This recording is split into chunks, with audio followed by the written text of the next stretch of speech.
The two sheriff's deputies on my front porch looked profoundly uncomfortable. It was late afternoon, and the long golden rays of the setting sun sliced through the humid Georgia air, illuminating the swirling dust motes and the tension that hung palpably between us. Their hands hovered uncertainly near their belts, and their eyes kept shifting from me to my wife Eris, and then to the woman standing triumphantly behind them on my perfectly manicured, yet non-compliant lawn. "This is the residence officers," Patricia Albright, the president of the Patriots Landing Homeowners Association, declared. Her voice was a symphony of feigned concern and righteous vindication, a tone she had perfected over years of ruling our neighborhood with an iron fist and a 300-page rulebook. "They have refused to pay the fines levied by the association for 3 consecutive months, and they are in flagrant violation of the community covenants regarding unapproved rooftop equipment. I'm afraid we've been left with no choice but to involve you." I stood in the doorway of our new home, a place we had painstakingly chosen for its promise of quiet anonymity, and felt a surge of weary, incredulous anger. We had moved to this sterile paradise of suburban conformity to escape a world of threats and high-stakes conflict, only to find ourselves embroiled in a suburban psychodrama over the precise shape and function of an antenna. My wife, Dr. Eris Thorne, simply leaned against the doorframe, her arms crossed over her chest. Her expression was one of sublime, analytical calm, the look of a chess grandmaster observing a particularly clumsy opening move from a novice opponent. To her, this entire confrontation was not a crisis, it was just noise. In her line of work, she dealt with real signals, the hidden, dangerous communications that flowed like poison through the digital ether of the modern world. A petty dispute with a neighborhood busybody was nothing more than static, an irritating but ultimately meaningless annoyance to be filtered out. Our problems had begun a month after we moved in, with the installation of the equipment in question on the south-facing slope of our roof. Nestled as discreetly as possible between 2 gables was a small 18-inch satellite dish and a slim, vertical multi-band antenna. To the casual observer, it was nothing remarkable. To Patricia, whose sprawling house next door gave her a perfect, elevated, and constantly scrutinizing view of our rooftop, it was an unacceptable aberration. It's a stark violation of the aesthetic purity of her beloved Patriots Landing. The first warning letter had arrived on thick, cream-colored stationery bearing the HOA's garish Eagleland flag logo. It was a masterpiece of passive-aggressive prose, informing us that all rooftop equipment, including satellite dishes and antennae, must be of an approved size and model as listed in Appendix C of the community bylaws and must be installed in a location that is not visible from the street or any adjacent property. Our dish, it seemed, was the wrong brand, and the antenna was an entirely unapproved and deeply suspicious addition. A fine of $200 was to be paid. The equipment was to be removed within 30 days. A history professor who values quiet diplomacy and orderly debate had been ready to engage. I'd planned to write a carefully worded letter, to file for a variance citing professional need, to attend the next board meeting and make a reasoned case. Eris, however, had other slightly more pressing priorities. When I had shown her the letter, she was in the middle of a secure, encrypted video conference in her home office, a room that had been specially modified by government contractors into what was essentially a sensitive compartmented information facility, or SCIF. Her brow was furrowed in concentration. Her eyes locked on the lines of complex code scrolling across one of her 7 monitors. She had taken the letter, glanced at it for no more than 3 seconds, and handed it back to me with a dismissive wave. "Just file it." "Alex," she'd said, her focus already back on the screen, on the silent, invisible war she was fighting. "I don't have time for this right now." I had tried to press the issue later that evening, as we were having a quiet dinner. "Eris, this woman is serious. The fines will double every month. She's threatening to place a lien on the house if we don't comply. We can't just ignore." Eris had put down her fork and looked at me, her eyes tired but sharp as shards of glass. "Alex, she had replied, her voice low and intense. Today, my team and I thwarted a coordinated cyber attack originating from a state-sponsored hacking collective that was attempting to gain access to the North American power grid. They were 30 seconds and one firewall exploit away from being able to cause a cascading blackout that would have affected 17 states and 100 million people. They were targeting hospitals, water treatment facilities, and air traffic control systems. She took a slow sip of water. So, you'll have to forgive me if I find it difficult to summon the appropriate level of panic over a passive-aggressive letter from a woman whose biggest daily concern is the precise shade of taupe her neighbors choose for their mailboxes. She had picked up a thick, heavily redacted briefing document. I will deal with the neighborhood busybody later. Right now, I have actual credible threats to national security to worry about, and that was that. I had filed the letter, as she'd instructed. A month later, a second notice arrived. The fine was now $400. Reese had been in the middle of another crisis. Something to do with a suspected breach of the nation's financial transfer systems. She hadn't even bothered to look at the letter that time. I had simply placed it in the growing file labeled the HOA problem. Now the fine had escalated to $800. And Patricia, infuriated by our silent, contemptuous refusal to engage, had played her trump card. But she hadn't just called the police about the fine. That was a civil matter, and she knew they wouldn't respond with any urgency. Instead, as we were about to find out, she had fabricated a far more serious complaint, a clever and malicious lie designed to force their hand, the senior of the two deputies.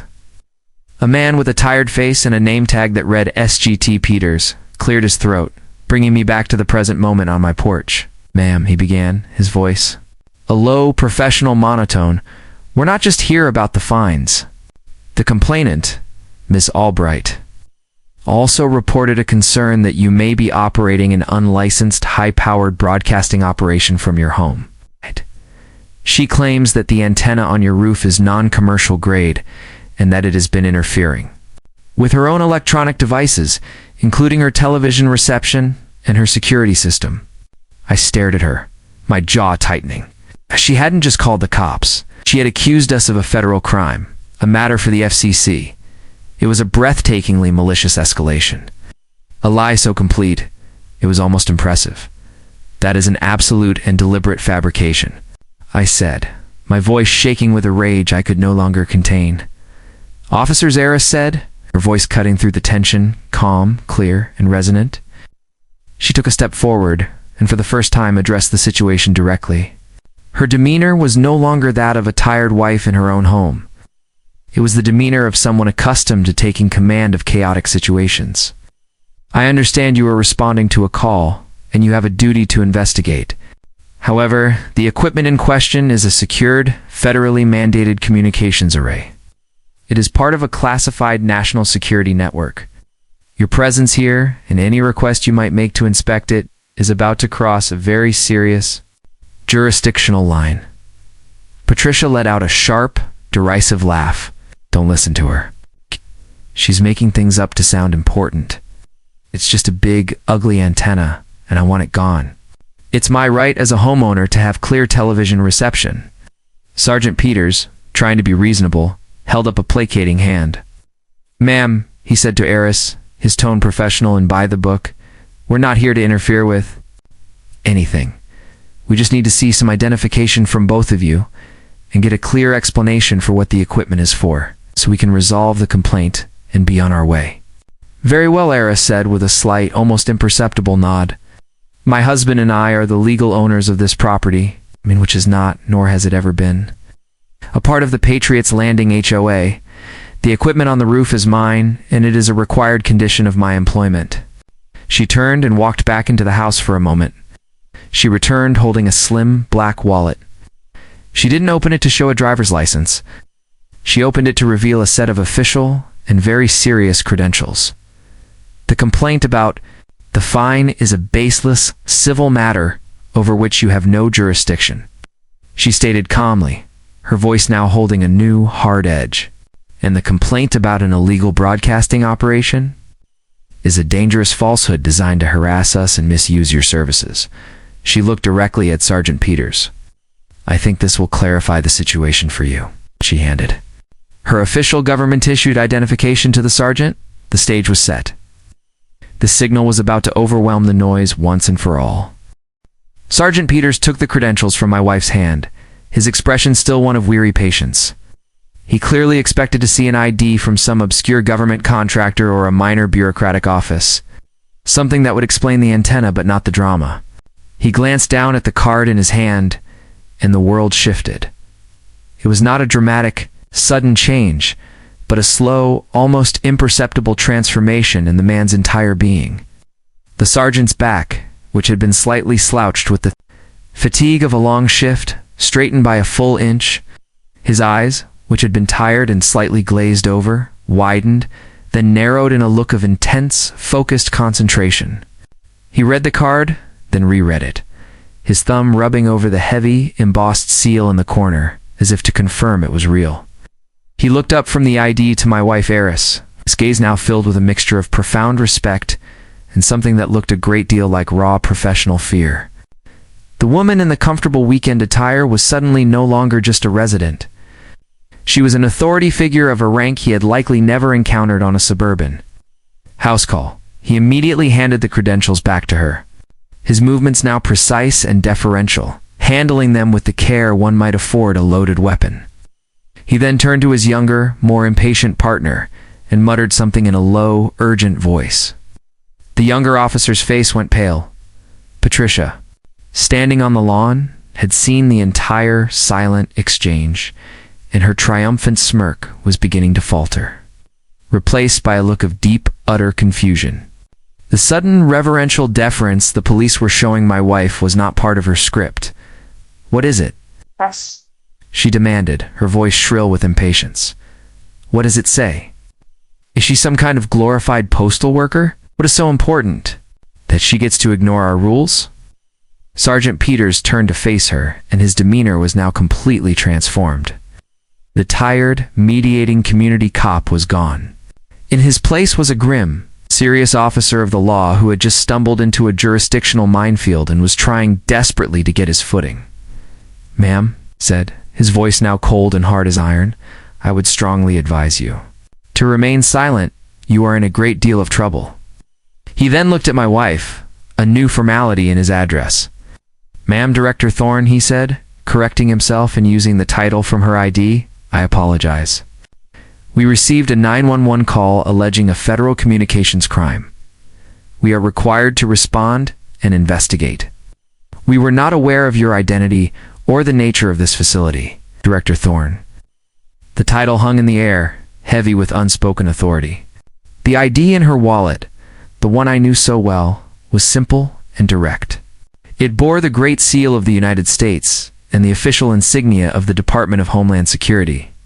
And beneath her photograph, it listed her name and title in stark, no-nonsense lettering: Dr. Eris Thorne, Deputy Director, National Cybersecurity and Infrastructure Security, Agency CISA.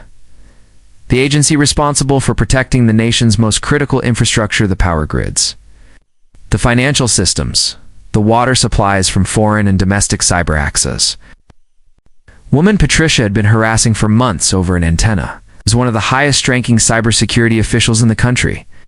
The ugly rooftop equipment was a dedicated, hardened satellite uplink to a secure, classified federal network, the lifeline that allowed her to command her division's operations from her home office in the event of a national crisis. Patricia, of course, understood none of the specifics, but she understood the shift in power. She saw the fear and respect in the eyes of the police officers. She saw the calm, unshakable authority that now radiated from my wife, and she froze. The color drained from her face, her mouth hung slightly agape, and her body went rigid with the dawning, horrifying realization that she was completely, totally, and catastrophically out of her depth. As if on cue, Sergeant Peters's radio crackled to life. It wasn't the local dispatcher. It was a calm female voice, speaking with a clipped federal precision that was utterly out of place on the local police band. "Sergeant Peters, this is DHS Regional Monitoring. We were automatically notified via an electronic security protocol. of a law enforcement interaction involving a senior CISA director's residence. Please confirm the status of Director Thorne. Is there a security threat to her or the facility? The blood drained from Sergeant Peters's face. This was now officially out of his hands. This was a federal matter, and he was in the middle of it. No threat, ma'am, he stammered into his radio. The situation is secure. It appears to be a civilian misunderstanding. Understood, Sergeant, the voice replied. A Federal Protective Service liaison will be at your location in approximately 20 minutes to file a formal report. Please secure the complainant who initiated the false report. She will need to be interviewed regarding a potential interference. With a national security asset, DHS out. Sergeant Peters turned to Patricia, his face a grim mask. You heard her, he said. You are being detained for questioning by federal agents for filing a false report regarding a matter of national security. The word federal was the final devastating blow. Patricia began to cry, not loud, defiant sobs of rage, but the quiet, terrified, hiccuping tears of someone who has just watched their entire world, with all its petty rules and inflated sense of importance, completely and irrevocably collapse. The woman who had tried to use the local police to enforce her will was now being detained for those same police, to be handed over to an authority she couldn't even comprehend. The two deputies escorted a weeping, sputtering, and completely broken Patricia back to her own home to await the arrival of the federal liaison. They apologized to Eris and me at least a dozen more times before they left. Their faces a mixture of mortification and awe. The quiet returned to our home, deeper and more profound than before. Eris and I stood on the porch for a long moment, watching the setting sun cast long shadows across the perfect, rule-abiding lawns of Patriot's Landing. Eris finally broke the silence, a long, weary sigh escaping her lips. Well, she said, her voice finally losing its command, in-control edge, and regaining the familiar warmth of my wife. I suppose this means my cover as a quiet suburban homeowner is effectively blown. I think it was worth it, I said, putting my arm around her. Her phone buzzed then, a specific, urgent, encrypted tone I had come to dread. It wasn't the HOA. It was her office. She looked at the message on her secure device, her face immediately growing serious. The immense weight of her real job settling back onto her shoulders. I have to go to the office, she said, her voice all business again.